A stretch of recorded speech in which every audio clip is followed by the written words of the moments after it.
That's been the story of my life. I see something that's quite off, quite not the same, and that's what I go for. This book is exactly who I am as a person. Exactly the way I did this book is how I've done almost my entire life. Mm-hmm. Is I see what is not the norm, what's impossible, what all the theorists say you shouldn't be doing this.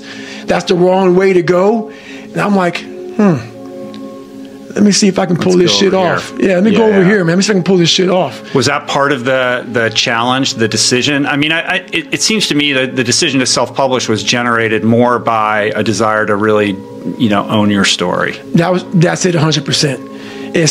There was no driven message with me trying to prove people wrong or whatever. It was 100% by me wanting to own my life. There's a lot of people I know that I speak with right now that have nice book deals out there, and the people who buy their book with their publishing house, they can't even talk some of this stuff, in like in speaking engagements. And I'm like, what? You can't even talk your story? And some of these, they're like, no, like I got to make sure that they're aware of it. And I'm like, no, man. Mm-hmm. I want to own 100% of the suffering I went through in my life. I don't want anybody telling me, hey, Goggins, you can't say this. I would lose my shit. What? I suffered this badly, and you gonna fucking tell me I can't say this? Right. There've been all kind of problems with that one. Uh-huh. So I made sure that I wanted to own all of Can't Hurt Me and own all of my own life story. So that's what it really is all about. Well, you really have ownership not only of your own story, but your ability to tell it. Right. And, as somebody who's like a member of the ultra community, I remember, and I think we talked about this last time, you kind of disappeared for a couple years there from around, like, I don't know what it was, like 2009, 2010 to about 2013. It's like every day we're seeing who we are as people. When I was growing up, I lied for people to accept me because I didn't accept myself. So I would make up stories so then you would accept me into your world.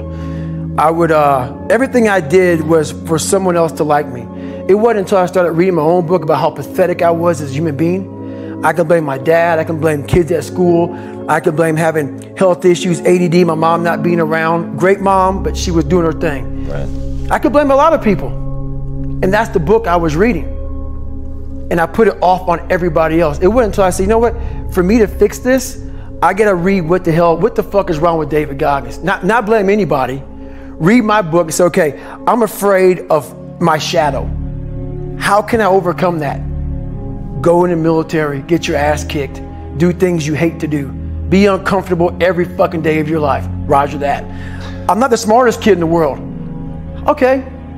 Instead of somebody saying, oh no, you're smart. No, don't say that to yourself. I said to myself, no, I'm a dumb motherfucker. Okay, roger that. How you get smarter? Educate yourself. So the things that we run from, we're running from the truth. We're running from the truth, man. So the only way I became successful was going towards the truth.